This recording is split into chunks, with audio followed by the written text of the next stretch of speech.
Hello, everyone. Well, Pause on that for a second. We just ran an AI agent workshop to address a contradiction. Let me explain.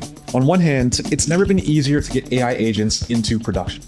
But on the other, AI teams have actually been deploying less. Well, fair enough. Making changes to a live agent can feel scary. So, between Yüksel and Connor, we unveiled environments.